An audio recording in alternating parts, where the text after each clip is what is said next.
Welcome to Ladies Talking Leafs Quick Hits. It's our patio season, but as we mentioned in our previous episode, we will be with you all summer long. So hit that follow button wherever you listen to our show. And if you are watching on YouTube, be sure to hit the subscribe button and you won't miss any of our episodes.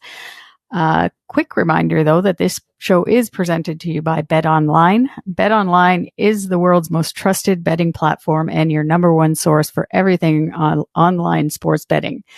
Right now you can receive a 50% free bet up to $250 on your first deposit to bet on anything from the Olympics to baseball to Formula One racing.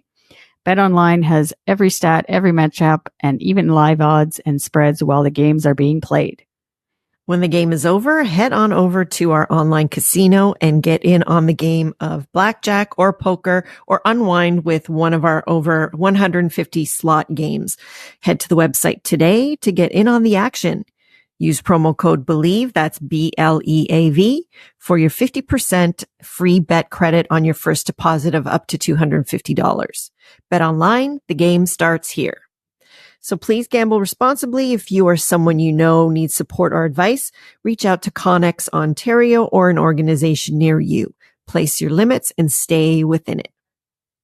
So we celebrated our 100th episode of the podcast in April, and it was a real big honor for us to have former Leaf and current NHL scout for the LA Kings, Mark Osborne, join us to talk Leafs. Yes, it was a great interview. And of course, we couldn't end the interview without asking Mark about the 93 and 94 playoff runs. Mark shared with us his special memories from these exciting years for Leaf players and Leafs Nation. Have a listen. So now we want to go on to the positive two playoff runs that, to the conference finals that you were part of with the Leafs in 92-93 and then the following season, 93-94. Can you tell us a couple of your most memorable moments or games from those playoff runs? Yeah, well, certainly, I mean, if we first started in 93, and if you remember Yzerman and those guys that finished first, and I think, we ended up having to play them that round, and we lost the first two games in Detroit, and, we had to win the next four of the next five games, right? And we even, I think, won the next three, and they won game six, and then, the unthinkable is, well, they have home ice advantage. We go into game seven, it's probably not going to happen, but it goes all the way to overtime, right? Yeah. And Nick Borshevsky scores. So when you talk about experiencing something that was the beginning of a special, run, that was not completed, but yet, to experience the fan, to come back home that night on the charter and have people at the airport, like over on Derry Road, because we flew Air Ontario, which was a propeller plane back from Detroit. It's not a beautiful jet or anything, but people were there waiting for us. And so you could just sense and feel the momentum, and then we started believing. And, we had such a good group of guys. It was a selfless group.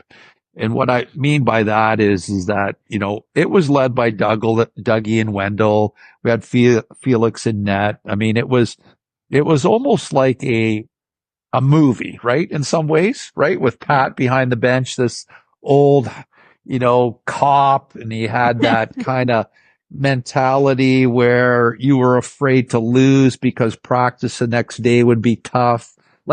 It had all of that going on, and then, to go on and to beat St. Louis and then to play the Kings, in the semifinals. I mean, that was the ultimate drama, right? I mean, Gretzky, arguably the best player now in a Kings uniform, his dad and family and all of that stuff happening.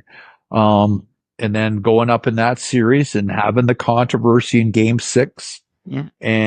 But having game 7 at home and losing that game 5-4, and Gretzky talking about all the great games that he played, he would describe that as his most memorable game. Mm-hmm. He had 3 goals and 2 assists, and they go to the Stanley Cup Finals, whereas we were denied the opportunity to play Montreal. Pat Burns coached Montreal. the old time rivals of all time, and we didn't get to do it. And, it was unfortunate. Dougie was high sticked. I was on the ice. Why they did not call it. I tell you why they didn't call it, because I looked at the bench there and there was Bruce McDowell and sitting beside him was Gary Bettman. Okay. And the referees were huddled and they were looking at the LA Kings bench. And, like Terry, Kerry to this day would probably tell you they got it wrong, but it's all spilt milk, right? And guys like Dougie will say, well, we had game 7 at home and we lost, right? Mm-hmm. Mm-hmm. Like, so we take responsibility, but it doesn't mean we're not bitter all these years later. Mm-hmm. Oh, we're still bitter as fans. Yeah, I know. I know. Totally. And But, as you said, the movie is The Passion Returns, right? Yeah. They did all of that stuff. They did a video, The Passion Returns. I mean, Glenn Anderson came up with this idea, like, let's put a song together. The Leafs are the Leafs best. are the best. Yep. Yeah. And sometimes I see Mike Zeisberger down at the Scotiabank Arena, and he'll come by me, sitting in press row, and he'll kind of hum that song. The Leafs are the best. It's like, oh man, you look back at that and you go, well, that was so goofy, wasn't it? Like, here we were, like, Dougie had his mullet and we were just a bunch of like guys in the 90s. It was pretty funny. Those are like the best memories for us though. So like having you recount that this way is like so special to us. Okay. So we kind of put Mark on the spot, to pick only a couple of memorable moments from those 2 playoff runs in the early 90s, because we know that there were just so many. I mean, he talked about Nick Borshevsky, obviously, and Dougie Gilmour, Wendell Clark, and just how that team just there was just something there with it. And that's how they got through those playoff runs in the early 90s. And it was so much fun for us fans too. Just when he was talking about those memories and, bringing us back to. Yeah, it really gave me goosebumps. And, another thing that he relayed is when he was talking about how all the fans came out to the airport to meet their charter. It had been quite a while since the Leafs had like any kind of success like that. So for a lot of these players, that was kind of, like a sort of a new thing to have everyone come out, and it was sort of unexpected. And, to hear him recount some of these special moments, it was interesting to me that it was some of those moments were our most favorite moments as well. It just kind of shows you how, the fan experience can really mirror the player experience as well. So obviously we thank Mark Osborne again for coming on our show, and you will find the complete interview wherever you listen to your favorite podcasts, Apple, Spotify, or you can also find us on the Believe Network at Believe.com. We have included a link to this episode, which you can find in the show notes just below the show description. And that's a wrap for this edition of Ladies Talking Leafs Quick Hits. As always, we would love to hear from you. Leave us a comment or rating wherever you listen to us, and we appreciate you taking the time. And before we go, another reminder to check out our Ko-fi page at Ko-fi.com.